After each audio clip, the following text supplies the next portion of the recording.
Welcome back, everyone. Today we're diving into Exodus chapter 17. We find the children of Israel in the vast, blistering wilderness of Rephidim. They've been marching for weeks under a relentless desert sun. Imagine the scene: men, women, and weary children, descendants of Abraham, Isaac, and Jacob, stumbling forward. Their faces are cracked with thirst. Their simple linen tunics and colorful robes offering little comfort against the oppressive heat. The people are at their breaking point. They surround Moses, their dark eyes flashing with desperation, and they quarrel with him. "Give us water to drink," they cry. The murmuring grows into a threatening crowd. Moses, now 80 years old, his hair and beard streaked with silver. His weathered features lined by decades in Midian and the very presence of God, feels the weight of their desperation.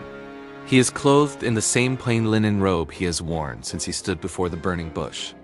Overwhelmed, he cries out to the Lord, "What shall I do with this people? They are almost ready to stone me." God's instruction is clear.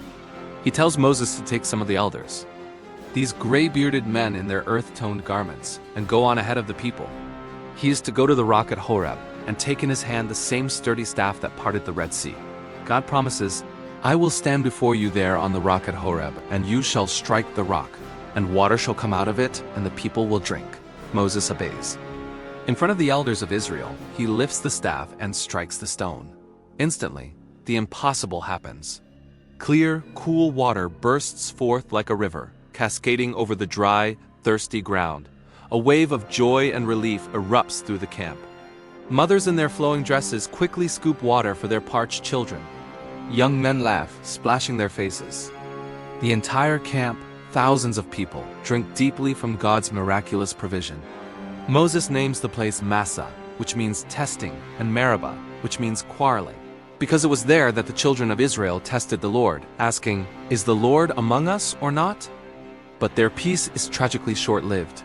Just as they've been refreshed, an enemy appears. The Amalekites, fierce descendants of Esau, dressed in tribal robes and armed with swords and spears, launch a surprise attack on the rear of the weary Israelite column, preying on the weakest and most vulnerable. The time for rest is over. Now they must fight for their lives. Moses, the aged shepherd prophet, immediately turns to his trusted commander Joshua, a strong young warrior in his prime, clad in a short tunic, ready for battle.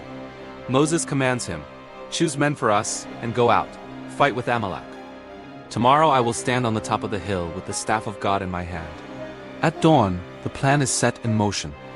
Joshua leads the newly formed Israelite army, a militia of men gripping shields and swords, down into the valley to meet the enemy. Meanwhile, Moses, his older brother Aaron, and another leader named Hur, all elders in long robes, climb the hill that overlooks the battlefield. As Joshua's forces clash with the Amalekites below, a powerful spiritual battle unfolds on the hilltop. Moses raises his aged arms, holding the staff of God high. An amazing thing happens. As long as Moses holds up his hands, Israel prevails in the fight. But when his arms grow heavy and he lowers them from exhaustion, the Amalekites gain the upper hand. The tide of the battle literally sways with the position of Moses' arms. Aaron and Hur see what is happening. They realize Moses cannot do this alone. They act quickly. They bring a stone for Moses to sit on, and then they stand on either side of him, physically holding up his weary arms. One on his right, one on his left, they support their leader.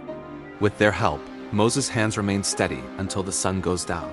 Supported by his brothers, Moses perseveres.